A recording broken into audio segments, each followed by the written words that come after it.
Have you ever noticed how the leaders who really shape history, well, they aren't just remembered for their big wins or, the size of their statue. Hmm. It seems like they're remembered more for the people they built up, the ideas they passed on. That's right. There's just a huge difference between a leader who makes a lot of noise, gets noticed now, and one who leaves something lasting, a real legacy. A legacy. And that legacy, well, the way our sources talk about it, it's basically courage that outlives you. Courage that outlives you. I like that. Yeah.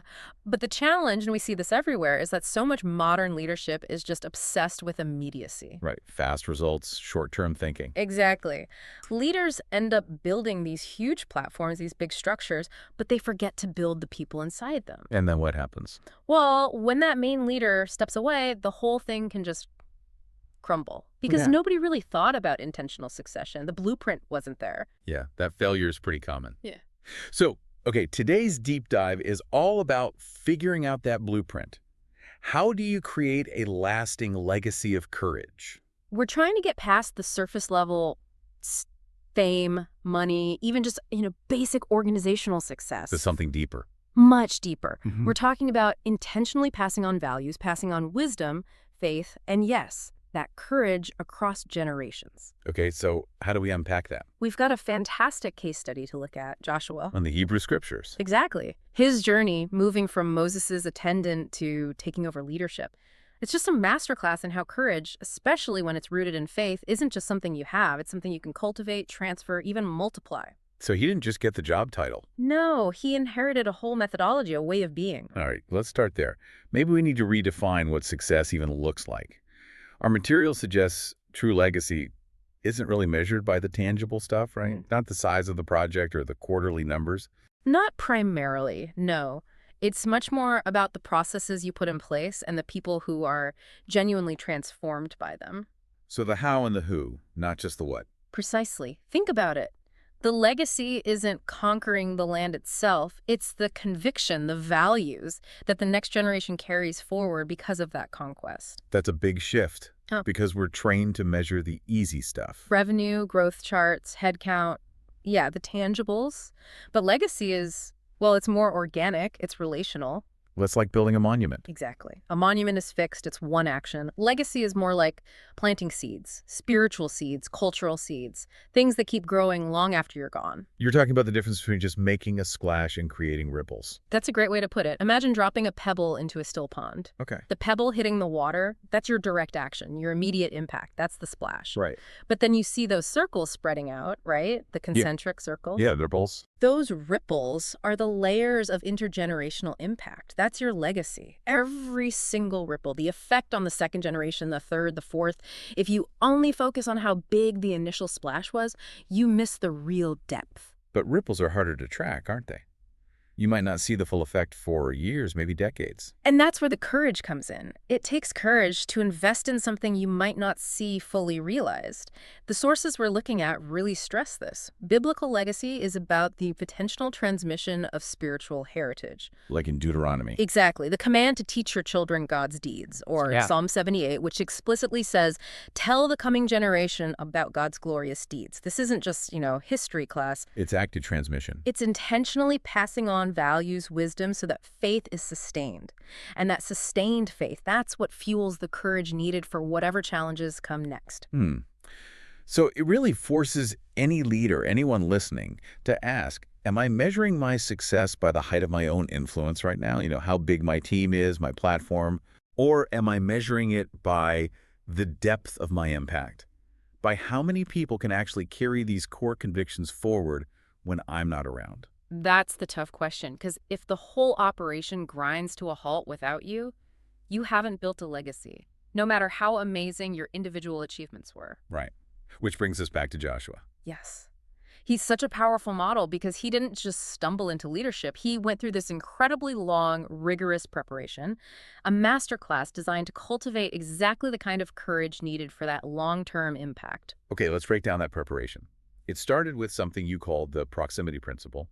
He was Moses' attendant. Not exactly a glamorous role. Not at all. The sources mention him as Moses' assistant or attendant. Think about what that means. It wasn't about power. It was about service, close observation, just being near. For decades. For decades. He wasn't just getting the meeting minutes. He was right there, feeling the weight of the mission alongside Moses. He saw the leader unfiltered. Not the performance, but the reality. That sounds intense. Wow. 40 years next to someone like Moses dealing with constant crises, that divine connection. It must have been a pressure cooker. Absolutely. But that proximity was crucial. It taught him things you just can't learn from a book. Like what? Well, first he saw Moses' intimacy with God up close, the real source of his wisdom and authority. Second, he witnessed incredible resilience. Moses faced constant complaints, huge burdens, threats. Joshua saw how he handled that pressure. And Third, and maybe most importantly for leadership, he observed Moses' decision-making process in real time, practical, on-the-job training in everything from crisis management to spiritual guidance. He learned the why behind the what. the why. Yeah, the lesson there is huge. Often the best leaders are the ones who first learn to be exceptional followers, people who've really listened and learned, internalized the process, not just copied the actions. Okay, so that deep observation, that internalization of wisdom through service set the stage. It prepared him for that moment where he needed incredible moral courage. The spy mission. The reconnaissance into Canaan, numbers 13 and 14. That's the crucible moment. You have 12 spies, 10 come back terrified. All they see are giants, obstacles, impossibility. They're completely focused on the immediate threat. But Joshua and Caleb see something different. They stand against that tide of fear, a hugely unpopular move. The whole community was ready to stone them. Because they focused on God's promise, on his power. They didn't deny the challenges. They saw the giants too, but they emphasized God's ability to overcome them. They chose faith over fear. Wow. Speaking faith into that kind of situation. That's where a legacy of courage really begins, isn't it? Taking a stand when it's unpopular. Speaking truth even when people don't want to hear it. That moment proved Joshua's courage wasn't just circumstantial. It was rooted deeper. And then came the final piece of his preparation. The public handover. The public commissioning. Moses brings Joshua before everyone and publicly transfers authority. Why was that public aspect so important? Two key reasons, really. First, it established Joshua's legitimacy in the eyes of the people. They saw the transfer happening. They understood this was the plan. Okay. And the second, it was a powerful demonstration of Moses' own character, his selflessness. He had to prioritize the mission's future over his own personal desire to enter the promised land.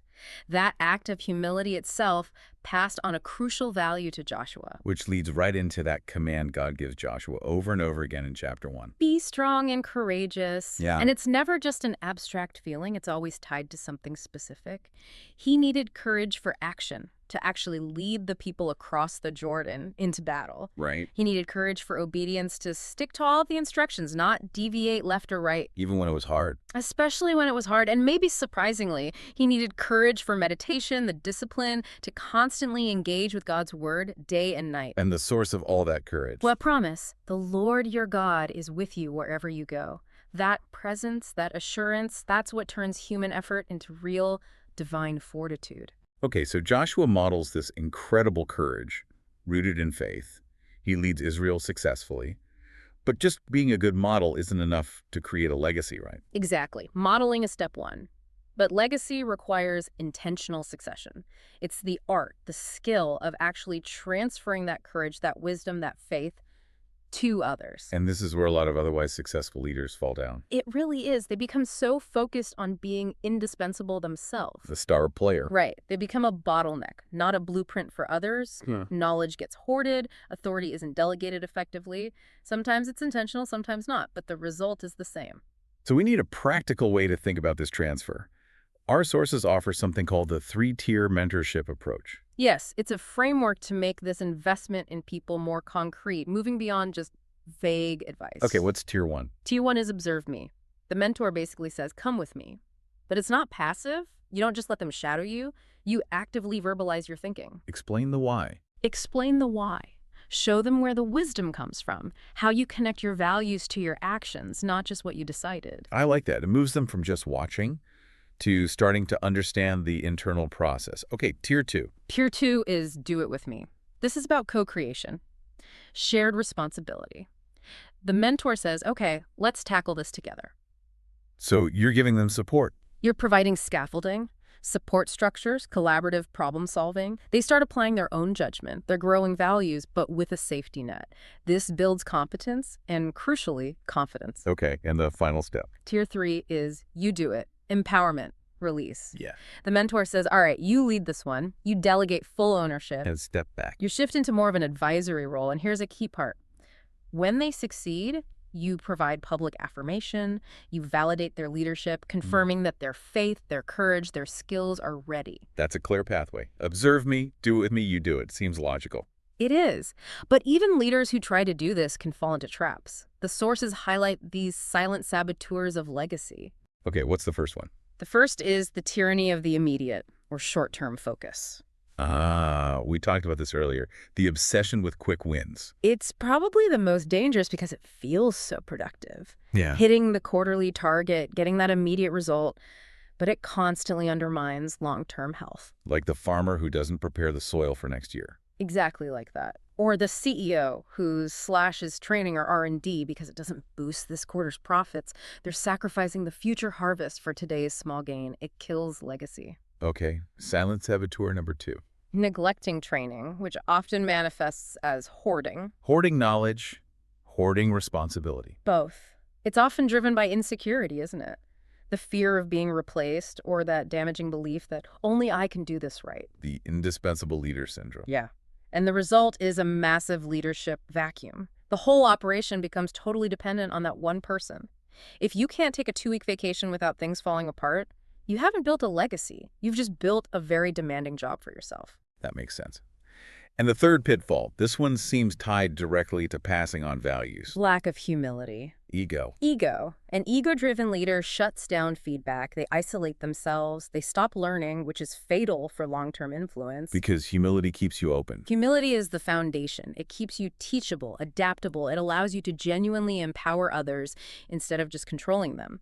A lack of humility creates a toxic environment and actually pushes away the talented people, the potential future leaders you should be developing. Okay, so we have Joshua's example, we have the mentorship framework, and we have the pitfalls to avoid. How do we put this all together? The sources recommend creating a legacy map. Yes, the legacy map is crucial for making this practical. It stops being just a good idea and becomes an actual plan. What goes on the map? It forces you to ask and answer some hard questions. First, what are the absolute core values I want to see live on? Second, what specific wisdom or key teachings need to be passed down? Yeah, values and wisdom. And third, the really actionable part. Who are the key individuals, my Joshuas, that I need to start investing in right now using that 3-tier approach? So the map connects the what and why to the who and how. Exactly. It turns the theory into a scheduled, intentional commitment. You identify those 1 to maybe 3 people you are going to deliberately pour into, mentor, and empower. That's how you ensure your influence multiplies instead of just ending. And when leaders actually do this consistently, this courageous, selfless, faith-based mentoring, it builds incredible trust. It builds stability through tested leadership. It establishes those enduring norms and values, the unwritten rules that become the real culture, outlasting any one person. which brings us back to the ultimate source. The material calls it the unseen architect. Joshua's courage wasn't just willpower. Not at all. It was entirely faith-driven. Remember, rooted in God's promise, I will be with you. Right. And his greatest legacy, according to the text, it wasn't just the land. It was that he led Israel to serve the Lord. That spiritual direction, that trajectory lasted for a whole generation after him. So the lasting impact wasn't just about Joshua. No. Any truly enduring legacy, the sources suggest, is sustained ultimately by God's faithfulness, not just our own clever plans. It points people beyond the leader to a higher purpose. Wow. Okay, so wrapping this up, Yeah. we've seen that real leadership is about transforming others. It demands courage, yes, but courage rooted in faith and obedience. And success isn't the splash you make, but the depth of the ripples you create through people. Your legacy truly is the story that outlives you, built one intentional relationship, one act of courageous empowerment at a time. Powerful stuff. And maybe, as a final thought for everyone listening, something provocative from the sources, imperfect action is often better than perfect inaction. Say more about that. Well, if building this legacy of courage requires that intentional investment, that legacy map, that mentoring, Maybe the most courageous step you can take today isn't some huge public move or risky decision. What is it then? Maybe it's just blocking off 30 minutes in your calendar this week for that first dedicated mentoring conversation with your potential Joshua. Taking that simple, immediate step and trusting the unseen architect to handle the long term results. What if that's the most courageous act right now?